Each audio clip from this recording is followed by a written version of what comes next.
This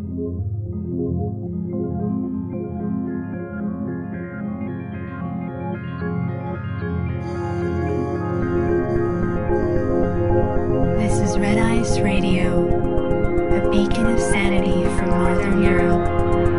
RedIceCreations.com. Welcome to all new and regular listeners. Red Ice Radio is the name of the program, and my name is Henrik Palmgren. I hope you're doing well wherever you are on the planet. It's always a pleasure to be able to have you guys with us as we continue our investigations, trying to get answers to the bigger questions and the mysteries of this world and beyond. RedIceCreations.com, that's our website for news, the free radio program, and much more. If you're a member, go to the new website RedIceMembers.com and click into any program to log in and listen or watch. That's the new place for you to go as a member to listen to our program in full. Always go there, RedIceMembers.com. Bookmark it. It's a slightly new routine, but not a very difficult one. And once you get the hang of it and discover our new features on the website, I think you'll agree and discover that it's much easier, just better. Today we're talking to William Dean A. Garner.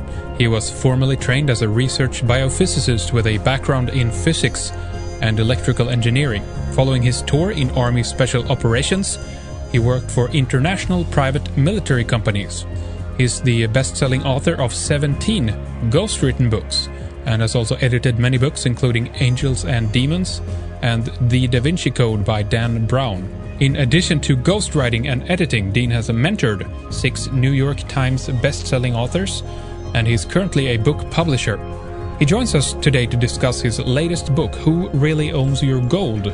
The Intended Global Meltdown of 2012 to 2014. Stay with us for much more. All right, welcome to Red Ice Radio, Dean. It's really good to have you with us here today. This is an interesting, important topic. I'm looking forward to diving into it. So also thank you for contacting us and want to get on the program, of course, and talk about it. First of all, welcome and thank you for coming on. Well, I do appreciate that and taking the time. I've always been very excited to be on your show. Thank you. Excellent. Now, for newcomers to you and to your work, maybe there's an easy way you could just kind of introduce yourself a little bit to our audience, and also pertaining to obviously the topic that we're going to discuss and talk about here today, Dean. Well, I was trained as a scientist in physics and engineering, and I did science for 13 years. Started out in marine biology, studying electric fields and how sharks detect them around their prey and in the open ocean. And then I went into the lab and studied neurobiology, stuck electrodes in brain cells, and studied mechanisms of memory storage in the brain. And since I had mapped out a plan when I was in 9th grade at about age 14, 15, my next goal was to join the Army. So at age 35, shortly before I joined the Army and became a U.S. Army Airborne Ranger with the 1st Ranger Battalion. So I was in special operations for 4.5 years, and then when I got out, honorable discharge in 1998, I started 2 international private military firms, and I did 211 overseas missions over about a 9-year period, off and on. And at the same time, I was writing and editing books, which is how you know me. Really good. Now, how did you get onto the gold trail, then, if we can call it that? Well, a friend of mine asked me to focus on gold, but the story really goes back to about 1981, when I was in college in Washington, D.C. And I used to go to all the embassy parties in D.C. because my parents were in the Green Book, and they got invitations weekly, practically. And so I was at an embassy party once, and this gentleman came running across the room and accosted me, and he said, he'll be the death of us all. And I said, who? And he said, Brzezinski. And so I looked up Dr. Zbigniew Brzezinski, who at the time, actually a couple of years before, had been President Jimmy Carter's national security advisor. Actually, if you read into it, he was actually his handler. And so I started reading anecdotally over the next about 30 years who ran the world and how. And over the past 4 years, I've been doing it very intensively. And again, someone suggested I focus specifically on gold, given that that is the only real money in the world. And they were very interested in what I came up with. So I put together a nice compilation of information, again, about who really runs the world and how, focusing on the gold issue. And that's how the book came about. Really good. Full title is Who Really Owns Your Gold? And the subtitle is The Intended Global Meltdown of 2012. We're kind of in the thick of it right now, of course. But what would you say a little bit to preface this topic about gold and the importance of gold? There's a long history here. You cover it in some of the beginning of your book, and kind of, I guess, how we've ended up in the situation where we are today. It's a big topic, of course, but maybe you can kind of summarize that a little bit for us. Well, you've got a few questions in there, and they're wide-ranging. But let me just discuss the title itself. Who really owns your gold? It's owned by a group of dynastic men in Rome, and it's not the Vatican. And gold itself, of course, has been a very precious commodity, and it's been the only real money that ever was. Why it wasn't platinum or silver or some other precious metal or even some gem or some other material object, I'm not certain. But people have always, at least humans, have always worshipped the power of gold. The book itself is not so much about gold, but it's who really runs this world of ours and how they do it. And it's really with respect to the United States and our history, our government, our social structure, military structure. So, and it's also a short book. I call it a 69-minute book, which is a new line of books we have. And it's a book you can read in about an hour. And if you read a little fast, then you can probably get there. But it's meant to be short and sweet and very dense, uranium dense, and packed with lots of energy, high voltage information about, again, who really runs the world and how. Do you want to tell us a little bit more about the men in Rome who actually is behind this, and how you came to this conclusion? Yes, well, yeah, that's the punchline. I mean, who really owns everything and who runs everything? For thousands of years, all roads have led to Rome in one way or the other. And since about 1541, the Society of Jesus, or the Jesuits, have sent out, they've diffused their Jesuits all over the world and ingratiated themselves with royalty and with the highest government officials, and slowly taken over every single government, every monetary system, every economic system, every social system. So those are the folks today and people argue with me all the time about this. I mean, how could they possibly do that? Well, if you read their history, if you study their history very carefully, and it doesn't take that much studying, I'm thinking maybe 100 hours. If every person out there, the people I refer to as we the people, every good person in the world would just take about 100 hours and study the patterns of the Society of Jesus, you would have no problem coming to the same conclusions that I have, because there have been books out there that have been written over the past several hundred years, in particular, say the past 150 to 200 years, all of which have been suppressed, by the way, that show definitively all the patterns of their behavior, that show definitively that these people have their tried and true methods that they use to subjugate the will and the rights of people all over, and have done it in almost every single country on this planet. And yet, Dean, we hear today that their power, is at least a Catholic Church, maybe not addressed directly the Jesuits per se, but that their power and influence is diminishing and the role is largely symbolic today. What would you say to that? Well, then we get into the study of religion and the topic of religion. And I usually try to avoid that because religion to me is all false. It was designed as a means of control more than 2,000 years ago. If you study the basic Bibles of all religions, they all pretty much have the same theme. And it looks like they came from the same place. They took the same story, the same information from the same person or persons who originally wrote it. The Jesuits have have had soldiers, and they are a militant army, by the way. They've had soldiers whose sole responsibility has been to rewrite various passages in every Bible across the world, and which is probably one of the most dangerous things you can do, because if you control a religion, you control the people, and if you control the people, you control the society and everything else in it. So again, I try to avoid the topic of religion itself, because these people don't represent the Catholic Church. They don't represent Muslims. They don't represent Judaism.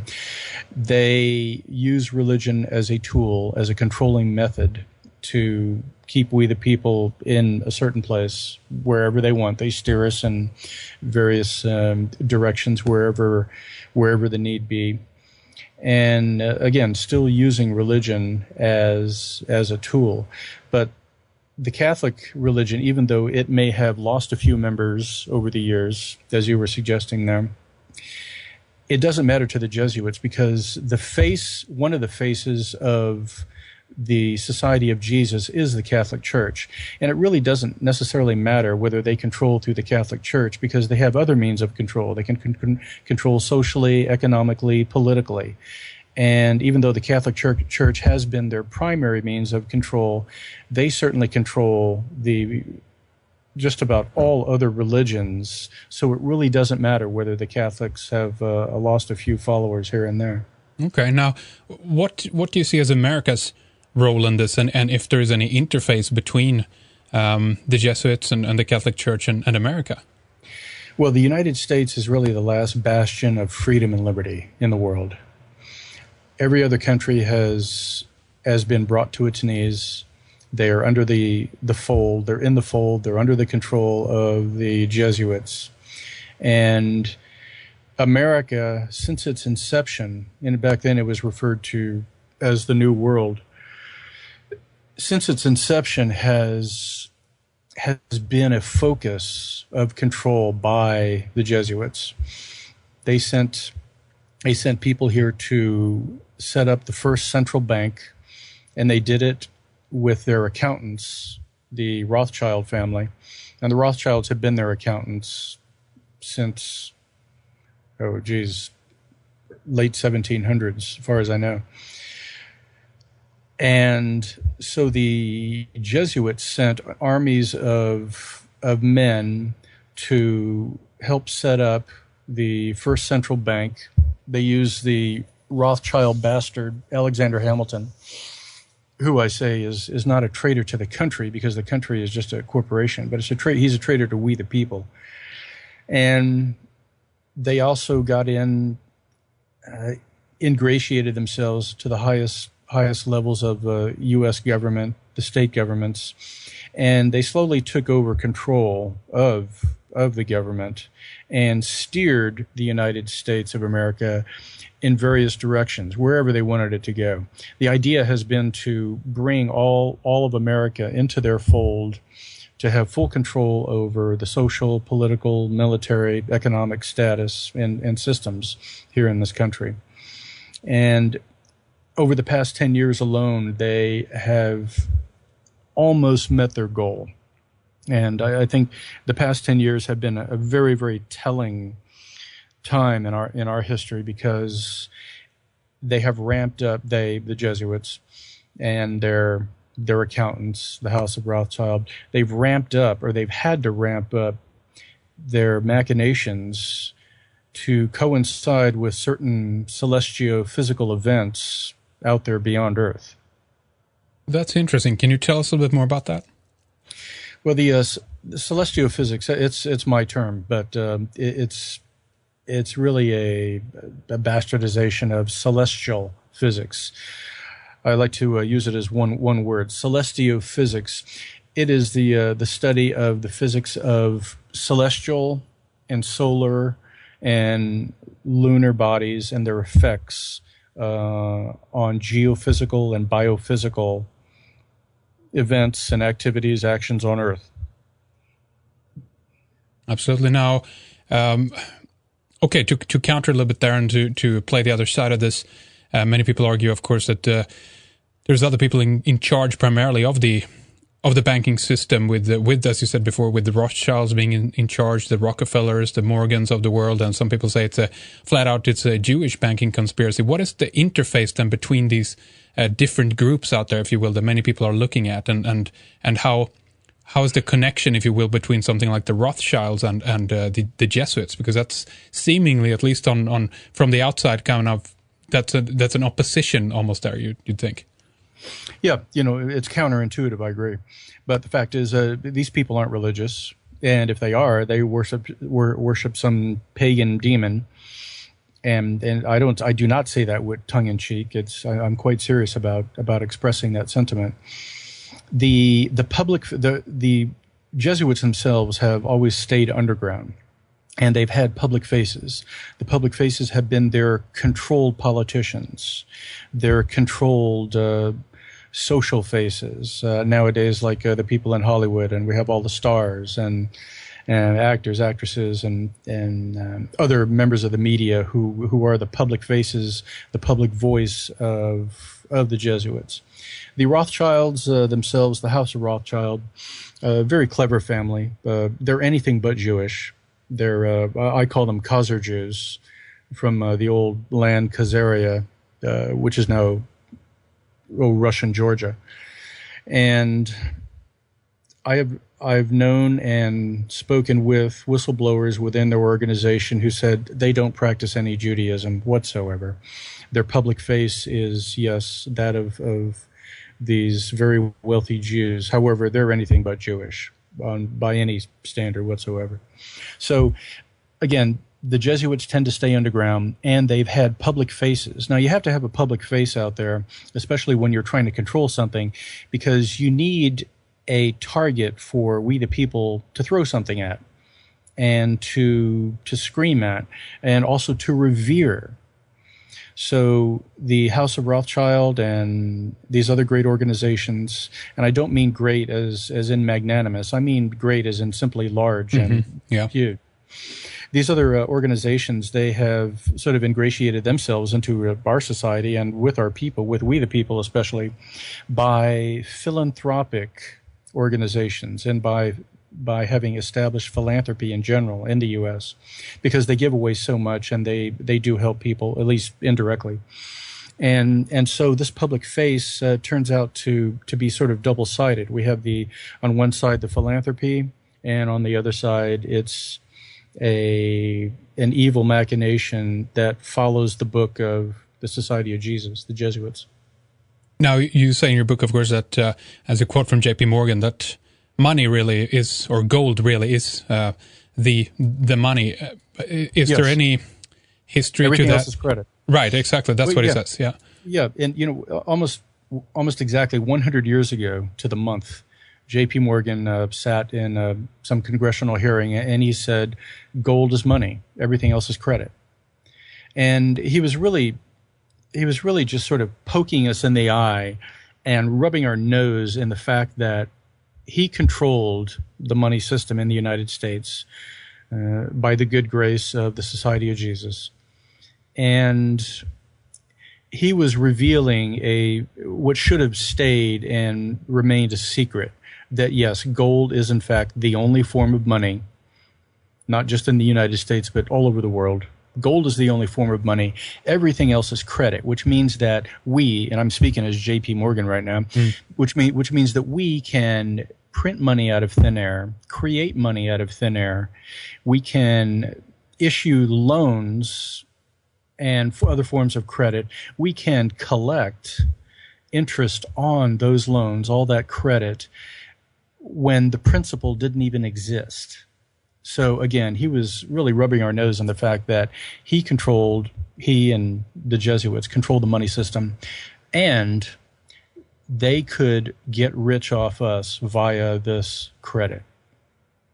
And how did they pull this off, do you think? And because it's a pretty interesting system, as you said before. It seems like mankind has venerated gold. They've had that for a long time as the transaction. So it seems to me then that early in the game, the Jesuits, as you argue, and also then later through the agents being J.P. Morgan, Rothschilds, Rockefellers, etc., have gotten in on this game and basically try to take over the gold of the world. Is that pretty much how it's played out in your view? Yes. And again, because they have seen that gold is the true money. Hoarding gold has been their objective. Now, we have to understand something, that it's a concept that most people will not get, because in this country we live by the quarter system. And we live and die by the Wall Street quarter system. However, the Jesuits, the Society of Jesus, they work on 25-year plans, 50-year plans, 100-year plans. So they will do an experiment, say, in 1961, and then another one in 1969, and then another 30 years will go by before they, say, do phase 2 of that experiment. The only exception now is because of celestial events that have been peaking.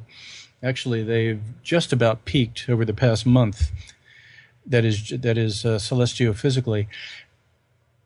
The Society of Jesus has had to ramp up and accelerate its machinations. And in America, we can see that very readily. Over the past 10 years alone, there's the inception of the Homeland Security.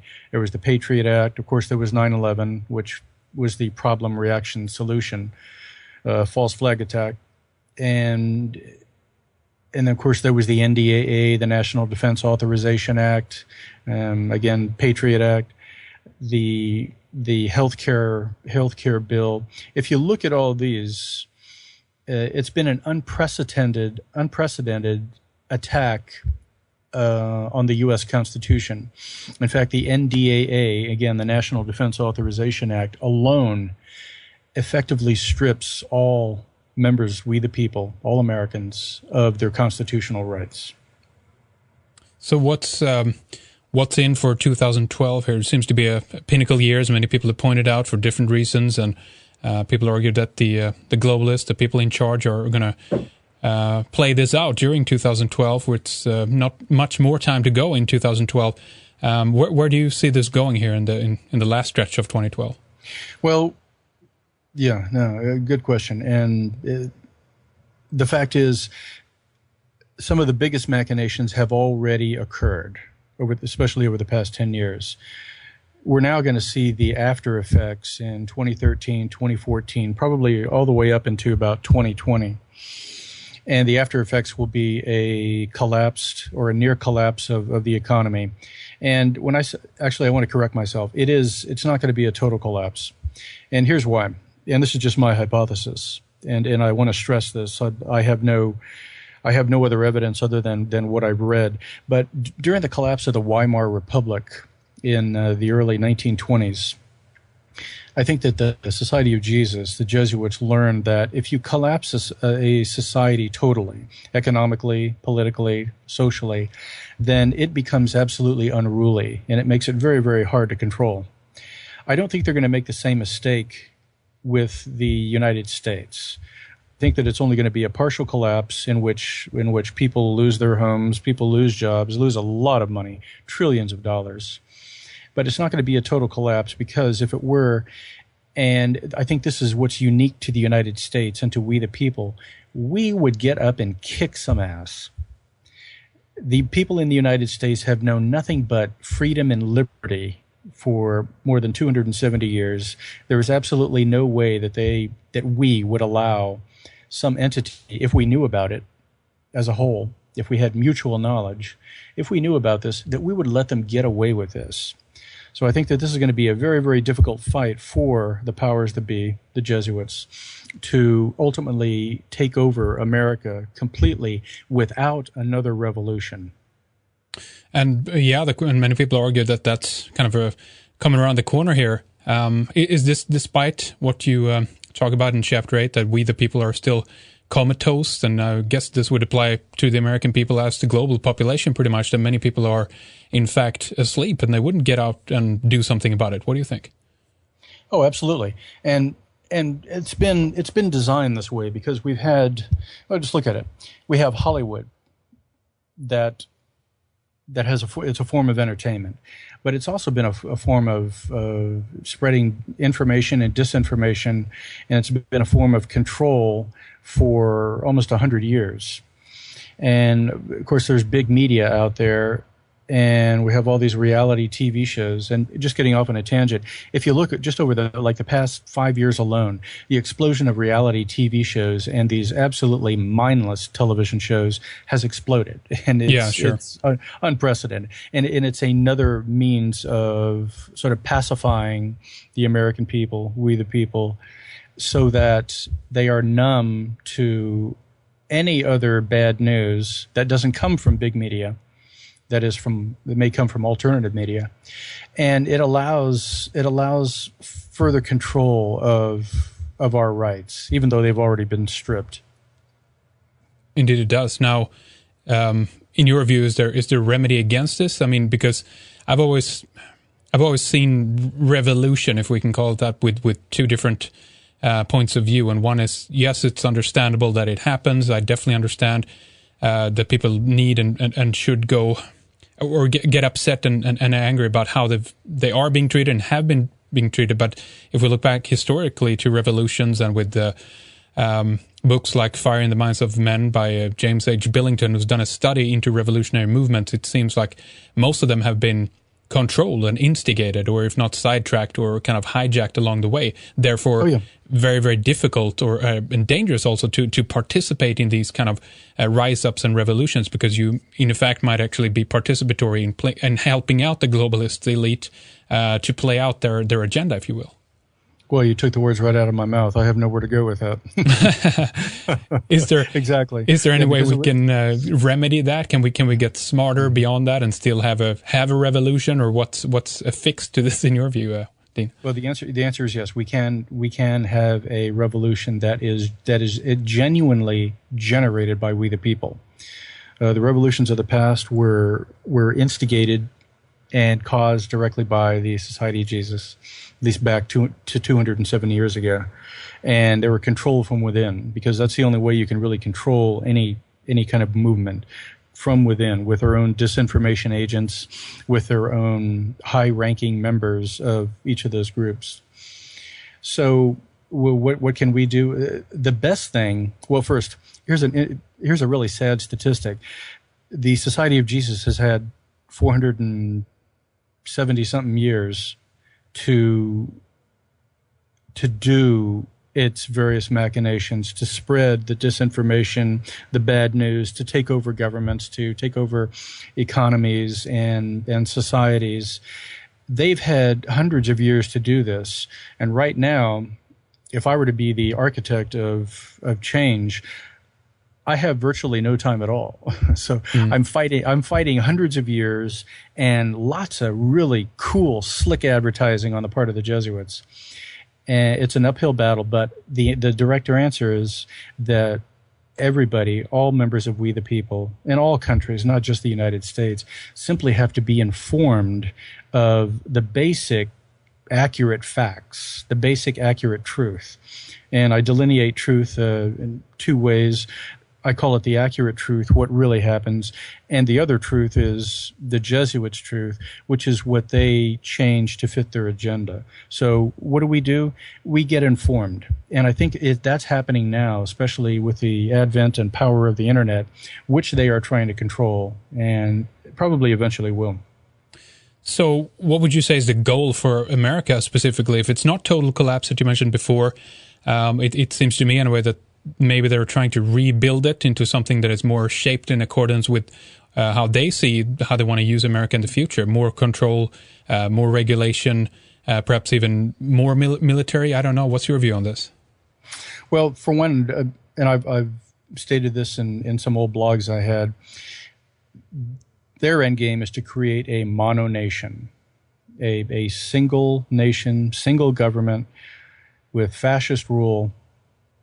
And also, since there are just entirely too many people to control, a great deal of eliminating, euthanizing, murdering, whatever, a great deal of the population. So the end game is control of the United States, bring them into the world fold, because we already have the European Union, which has been an absolute joke. There's the African Union. There's a very loose sort of Pacific Union and Pacific Asiatic Union that are all but controlled by the Jesuits right now. The Jesuits have taken several hundred years to effect these changes. The last bastion, again, of freedom and liberty is the United States. So they want to bring us into the fold, and their idea is to have a Chinese or Chinese communist style government and society. It would be based on a martial society, so there will no longer be wars that I can foresee, except a war against the people to keep we the people in line. Kind of like the George Orwell version of the future here, basically. Yes, and I think one of the reasons why the powers that be, want to squelch the internet and the power of it is because we the people can form flash mobs. We can disseminate information, not quite at the speed of light, but in a romantic way, at the speed of light, and gather people, alert people, teach people, inform people. That's a very dangerous thing to happen, especially if you are a member of the Society of Jesus, if you're in charge of that organization. When you have lost control over the very people that you wish to control. So the internet really provides that final tool. Now, you might be asking, why don't these people just shut it off altogether? Well, again, and it goes along the lines of they're having 25, 50, and 100-year plans. They tend to work very slowly. Because if you introduce any kind of legislation or any kind of change, social change, moral change, religious, political, whatever, too fast, then people get a knee-jerk reaction and they stop. But if you introduce it slowly over dozens of years, then people they grumble a little bit. You give them back a little bit, some concessions, but then we, the people, end up accepting it. So it has to be slow. Now, the exception there is over the past 10 years, because of the advent of the internet and the rising power of it, is to introduce some of these controlling legislation and acts and other laws a little bit faster, because I think that, and I liken what the Jesuits are doing right now. They're sort of coming in for a landing, and they're having to adjust for crosswinds and for temperature changes, and they have to change runways because of what some sort of weather pattern that just came in. Over the past 10 years, they've had to adjust things according to celestial physics, because the physics, perhaps to them, has not been perfect. Things have changed. Things have evolved in ways that they hadn't planned. So they're having to accelerate their machinations. Sometimes they pull back a little bit, but they've definitely accelerated things to the point that we, the people, can see their machinations. And now I think that, again, with the power of the internet, we can disseminate the accurate information, the accurate truth to more people. Now, there's we've talked with other people about this too. There's a danger, I think, from their point of view of accelerating the game too quickly and too fast, because there is a lot of headway ahead for them if they want to pull a lot of these things off before the end of 2012 here. And I mean, again, you referenced the EU. I mean, that's pretty much in shambles. The Eurozone is coming apart at the seams. But I mean, I have my personal theory why and how they've done this, specifically for what purpose. But right now, on the official level anyway, it's not nearly anywhere in terms of completion. It's the opposite. It's going backwards. This is impossible to pull off before 2012, in my view. Maybe you have a different timeline on that, though. Maybe we can clarify that a bit. Yeah, I think so. Again, that's why the subtitle, I had changed it from the intended global meltdown of 2012 to the intended global meltdown of 2012 to 2014. And again, that has to do with celestial physical events. Now, even though that the the celestia planets, the sun and the moon, have their effects on us, the after effects, or the result of those physical effects, those physical impingements, they aren't necessarily seen right away. There's a lag in there. There's a certain hysteresis too. And this lag, I think, is what's confounding the Jesuits, because we were supposed to see a huge increase in magnitude 6 earthquakes and other geophysical activity as a result of intense celestial and solar and lunar activity. But we haven't seen that. It was predicted, and I have a feeling that it's not coming in 2012, but it's probably more like 2014, which is why I expanded my subtitle out to 2014. I think that I made a mistake when I said probably about 10, 15 minutes ago that the worst has already happened over the past month. But the fact is it happened. It did out there in the universe, but the effects, that we're not going to see those effects probably for the next couple of years or over the next couple of years. Now, there's a book you reference here, and I want to make sure we mention that as well, that specifically goes more into the celestial influences, if you will. I'm trying to just go back here and find it. Maybe you have it, you can recall it and mention that to our listeners as well. Okay, yeah, sure. Well, there was first, let me just get a little bit of history about celestiophysics and the study of it by American scientists. People were studying, legitimate scientists, good researchers, good thinkers, were studying how celestiophysics and celestial activity and solar and lunar activity affect geophysical and biophysical processes on Earth. And they were doing it up until about the mid to late 1880s. And then all of a sudden, and they were publishing them in reputable journals and also in newspapers and magazines. All of those disappeared toward the end of the 1880s. And curiously, that corresponds to and is coincidental with the coalescing of just about all of the major magazines and newspapers and broadsheets, whatever, across the United States. So and that also corresponds to the disappearance, curiously, of most of the books that show the deadlight of the Jesuits. So the Jesuits around 1880s, they finally succeeded in their goal to suppress just about all the information that was negative to them or that was about astronomy and astrology. And astrology is a very real science, by the way. That would have given we the people a great tool to use against the Jesuits. So again, here we have people who were studying celestial events and solar and lunar events and how they affected, say, plant growth or economic cycles here on Earth and in the United States. Those, again, were suppressed. All that information was pretty much lost to the worldwide public until around 1947, when Dewey and Dakin wrote a beautiful book called Cycles. And I have several original copies in different places in case I lose one of those or somebody confiscates those. Right. But Cycles tells pretty much the same story about how external, that is, off-planet influences can and do directly affect life on Earth. And they also create these long-term and short-term cycles of boom and bust, of good growth and bad growth plants, corn, wheat, whatever.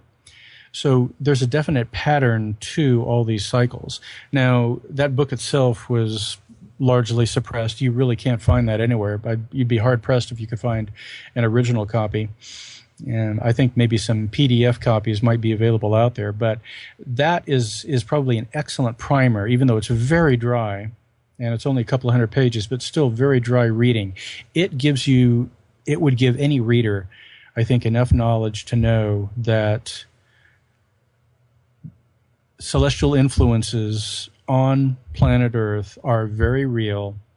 Not only that, they create these cycles these high and lows, the boom and busts, the good and bad cycles, however you'd like to label them, that directly affect all the geophysical and biophysical events, all the economic events, all the social events that we have on planet Earth. And what's interesting is that the powers that be use these cycles and to exacerbate their effects. For example, right now we're in the highest period of celestial and solar and lunar activity on Earth. That is, all of the physical, and I mean as in terms of physics, all of the physical effects are pretty much peaking right about now or over the past month. Mm-hmm.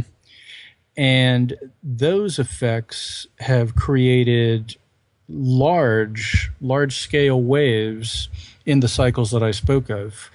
Those cycles are known by the powers that be, and the powers that be have used and continue to use, as we speak, the data from those cycles, when they will occur, what their magnitude will be, what their duration will be. And so they use that information to create these periods of booms and busts. They essentially ride the wave. Now, the wave is a natural one. We would naturally have periods of low and high activity here on Earth, but those would be at a much probably lesser magnitude than what we see today. And so there's a hidden hand, again, the Jesuits, who come in and who know these physical events. And not to beat the horse to death, but they ride that wave to exacerbate the effects in the economy, socially, militarily,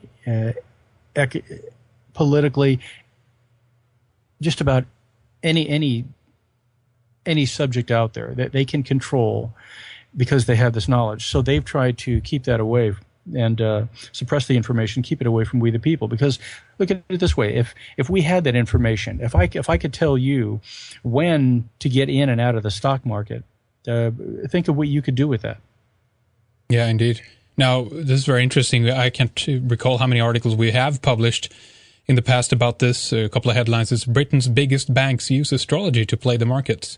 Even the solar cycle connected to the ups and downs of the stock market, in terms of the basically what level of sunspots you have actually controls it on a subtle level. This has been out there, in the back of the papers, if you will, on the more not on the front page news of the online newspapers, if I put it that way. But this then seems to be, if there is such a thing as a religion of the elite. I mean, one famous quote from JP Morgan, I recall, is millionaires don't use astrology, billionaires do. Yes, exactly. That's a very good point. Yeah, millionaires are just peons to them. Yeah, astrology has been around for thousands of years, and the powers that be were given that information. That is, the humans were given that information several thousand years ago, and when they saw the power of it, they marginalized astrology to the back pages. And that's a tongue-in-cheek response or description, but the fact is, astrology is a joke today, but it's quite real. The influence of the planets, the celestia, the influence of the sun, the influence of the moon are known to many, many people. We know that at least intuitively. And a lot of people out there, we have members of We the People, do believe in what today is modern astrology, even though I think a lot of that is wrong and how it impinges on each of us personally. But that's a whole different conversation. Astrology, yes, as I wouldn't call it astrology being used by the Jesuits. I would term more that celestiophysics. Astrology today, as we know it, has more to do with how the planets specifically impinge upon or leave their mark upon us when we're born, which is, I think, a fallacy, because it doesn't happen when we're born. It happens probably at the moment of conception, when our DNA is actually first coalesces and becomes our own DNA. So, yes, the billionaires use celestiophysics. They have intimate knowledge of it. They can ride these waves and exacerbate the effects of those waves in their favor, or they can create wars, because these effects on Earth would have happened normally anyway. However, they would not be the same magnitude, as I said before. So, as you said, they're riding the wave of this, taking the opportunity to get ahead in the game with the aid and the use of these the flow of the energy of where you should play your cards basically at the right time. Exactly. And hence they gain an upper hand over us because, as we know, if we look back into the history and with the aid of the Catholic Church, a lot of this knowledge has been taken out, exterminated, and downplayed as being the work of the devil, basically, right? So exactly. And since these guys have trillions of dollars to work with, they have super slick advertising, they have super slick disinformation advertising. So any kind of information they put out there, I'm impressed with. I mean, I love seeing some of these cool commercials and some of the movies that have this crazy Jesuit and, well, other people call it Illuminati, but Jesuit symbolism. And I marvel at the beautiful graphics, the beautiful people, the design, the overall design, because I love doing design on my own. And I'm just amazed at how beautifully they do it. So what normal, hot-blooded American would not fall for that? Because it's beauty in motion. Their forms of slick advertising and the way that they disseminate their information. I'm super impressed. Well, I would agree with you, and even there's been many documentaries of this, how they use archetypal symbolism and everything else, and solar, stellar themes, astrology is incorporated into it, and the archetypal motifs are there even in fashion photography, and although some of them don't seem to know how, really what they're doing, they know enough that someone told them what to do and how to do it, because that simply works, so it's, I agree. Exactly, because the people who are actually designing these things are on a need-to-know basis. They are given, and even directors in Hollywood, they're given a general directive from higher, from a Jesuit, whether it's a Jesuit coadjutor or a direct Jesuit, and one of those might be, okay, how about you make a film about Armageddon, and then I want to see a couple of these little symbols in there, or this type of symbolism in there. And it's a very, very general thing. And it's pretty much the same type of order sequence that you see in the U.S. military or any other military. A general gives a bunch of colonels a very general order. Okay, go take that hill over there. And all the colonels go out to their respective brigades, and that they tell their lieutenant colonels, the battalion commanders, okay, I want you to take that hill, but you guys have part A, you guys have part B, C, and D. And so it gets more specific the further down the line you get. And so the person at the very bottom has a very, very specific duty, doesn't know what's going on above him or her, let alone what's going on at the very top. Now, we have a couple of more minutes here until we take a break to go ahead and talk more about this in the next segment. Fascinating stuff. I have many more questions I want to ask you about this, and of course your book here. But before we talk about the website and the publisher and the title and stuff again, one final thought on this. Is there any estimation at this stage of like how much money they have, or even if we count that in terms of gold, how much gold actually have access to? Because it seems to me as well that a lot of gold has actually been disappearing, if I can put it that way, through the last few years. It's gone. It's been taken away somewhere. Yeah, I wrote a short article on the Bank for International Settlements. That's the granddaddy of all central banks in the world, created by the Jesuits via their accountants, the House of Rothschild. And of course, it's in Switzerland. And you got to wonder. The gnomes of Zurich. Yeah, I've heard about that. Yeah, that's right. That's right. Exactly. And the Bank for International Settlements, I think in that article, I suggested that the number that you just asked about is in the quadrillions of dollars. Wow. Not trillions, quadrillions. Yeah. And that's just an unfathomable amount of money. But when you just do some basic math, and I did that, it's anything but false. And interestingly, too, after I came out with that article, they pulled a lot of their information from their website. All right. Well, there we go. That's interesting. Now, I'm going to ask you more about this in the next segment, but let's talk a little bit about the publisher here first, Adagio Press. I'm going to spell that out for you guys out there so you can go over there. ADAGIO Press.com, AdagioPress.com. That's the website where you can pick up a copy of the book here that we have been talking about. And the full title again is Who Really Owns Your Gold?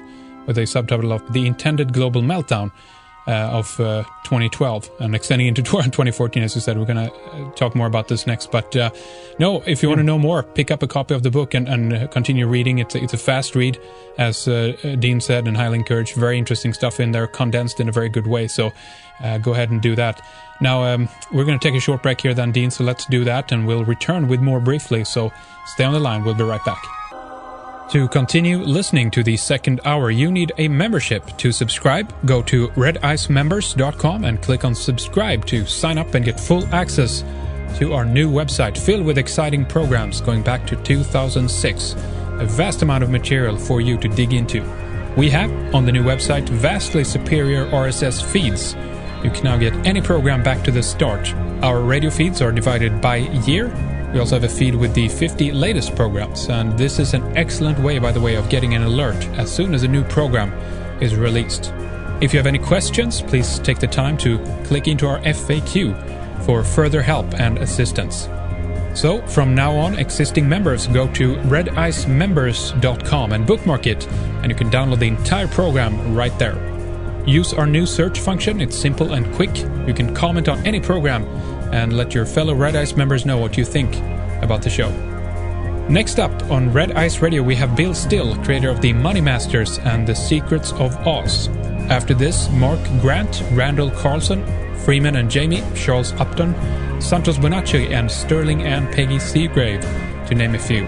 We hope to have you with us soon again, but right now, more with William Dean A. Garner on redicemembers.com.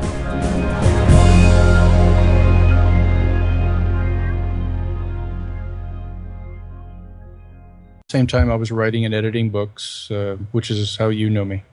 Really good. Now, how did you get onto the gold trail, then, if we can call it that? Well, a friend of mine asked me to focus on gold, but the story really goes back to about 1981, when I was in college in Washington, D.C. And I used to go to all the embassy parties in D.C. because my parents were in the Green Book, and they got invitations weekly, practically. And so I was at an embassy party once, and this gentleman came running across the room and accosted me, and he said, he'll be the death of us all. And I said, who? And he said, Brzezinski. And so I looked up Dr. Zbigniew Brzezinski, who at the time, actually a couple of years before, had been President Jimmy Carter's national security advisor. Actually, if you read into it, he was actually his handler. And so I started reading anecdotally over the next about 30 years who ran the world and how. And over the past 4 years, I've been doing it very intensively. And again, someone suggested I focus specifically on gold, given that is the only real money in the world. And they were very interested in what I came up with. So I put together a nice compilation of information, again, about who really runs the world and how, focusing on the gold issue. And that's how the book came about. Really good. Full title is Who Really Owns Your Gold? And the subtitle is The Intended Global Meltdown of 2012. We're kind of in the thick of it right now, of course. But what would you say a little bit to preface this topic about gold and the importance of gold? There's a long history here. You cover it. In 1941, the Society of Jesus, or the Jesuits, have sent out, they've diffused their Jesuits all over the world and ingratiated themselves with royalty and with the highest government officials, and slowly taken over every single government, every monetary system, every economic system, every social system. So those are the folks today and people argue with me all the time about this. I mean, how could they possibly do that? Well, if you read their history, if you study their history very carefully, and it doesn't take that much studying, I'm thinking maybe 100 hours. If every person out there, the people I refer to as we the people, every good person in the world, would just take about 100 hours and study the patterns of the Society of Jesus, you would have no problem coming to the same conclusions that I have, because there have been books out there that have been written over the past several hundred years, in particular, say the past 150 to 200 years, all of which have been suppressed, by the way, that show definitively all the patterns of their behavior, that show definitively that these people have their tried and true methods that they use to subjugate the will and the rights of people all over, and have done it in almost every single country on this planet. And yet, Dean, we hear today that their power, is at least a Catholic Church, maybe not addressed directly the Jesuits per se, but that their power and influence is diminishing and the role is largely symbolic today. What would you say to that? Well, then we get into the study of religion and the topic of religion, and I usually try to avoid... He joins us today to discuss his latest book, Who Really Owns Your Gold? The Intended Global Meltdown of 2012 to 2014. Stay with us for much more. All right, welcome to Red Ice Radio, Dean. It's really good to have you with us here today. This is an interesting, important topic. I'm looking forward to diving into it. So also thank you for contacting us and want to get on the program, of course, and talk about it. First of all, welcome and thank you for coming on. Well, I do appreciate that and taking the time. I've always been very excited to be on your show. Thank you. Excellent. Now, for newcomers to you and to your work, maybe there's an easy way you could just kind of introduce yourself a little bit to our audience, and also pertaining to obviously the topic that we're going to discuss and talk about here today, Dean. Well, I was trained as a scientist in physics and engineering, and I did science for 13 years. Started out in marine biology, studying electric fields and how sharks detect them around their prey and in the open ocean. And then I went into the lab and studied neurobiology, stuck electrodes in brain cells, and studied mechanisms of memory storage in the brain. And since I had mapped out a plan when I was in 9th grade at about age 14, 15, my next goal was to join the Army. So at age 35, shortly before I joined the Army and became a U.S. Army Airborne Ranger with the 1st Ranger Battalion. So I was in special operations for 4.5 years, and then when I got out, honorable discharge in 1998, I started 2 international private military firms, and I did 211 overseas missions over about a 9-year period, off and on. And at the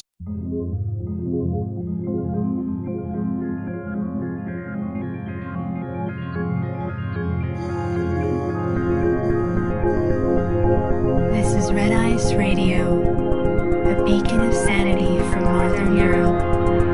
RedIceCreations.com. Welcome to all new and regular listeners. Red Ice Radio is the name of the program, and my name is Henrik Palmgren. I hope you're doing well wherever you are on the planet. It's always a pleasure to be able to have you guys with us as we continue our investigations, trying to get answers to the bigger questions and the mysteries of this world and beyond. RedIceCreations.com, that's our website for news, the free radio program, and much more. If you're a member, go to the new website redicemembers.com and click into any program to log in and listen or watch. That's the new place for you to go as a member to listen to our program in full. Always go there, redicemembers.com. Bookmark it.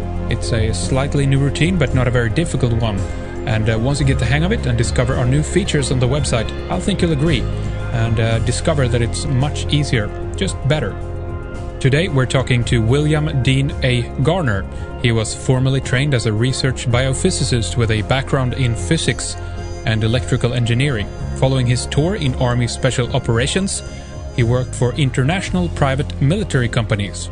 He's the best-selling author of 17 ghostwritten books, and has also edited many books including Angels and Demons and The Da Vinci Code by Dan Brown. In addition to ghostwriting and editing, Dean has mentored 6 New York Times best-selling authors, and he's currently a book publisher. Some of the beginning of your book, and kind of, I guess, how we've ended up in the situation where we are today. It's a big topic, of course, but maybe you can kind of summarize that a little bit for us. Well, you've got a few questions in there, and they're wide-ranging. But let me let me just discuss the title itself. Who really owns your gold? It's owned by a group of dynastic men in Rome, and it's not the Vatican. And gold itself, of course, has been a very precious commodity, and it's been the only real money that ever was. Why it wasn't platinum or silver or some other precious metal or even some gem or some other material object, I'm not certain. But people have always, at least humans, have always worshipped the power of gold. The book itself is not so much about gold, but it's who really runs this world of ours and how they do it. And it's really with respect to the United States and our history, our government, our social structure, military structure. So, and it's also a short book. I call it a 69-minute book, which is a new line of books we have. And it's a book you can read in about an hour. And if you read a little fast, then you can probably get there. But it's meant to be short and sweet and very dense, uranium dense, and packed with lots of energy, high voltage information about, again, who really runs the world and how. Do you want to tell us a little bit more about the men in Rome who actually is behind this and how you came to this conclusion? Yes, well, yeah, that's the punchline. I mean, who really owns everything and who runs everything? For thousands of years, all roads have led to Rome in one way or the other. And since about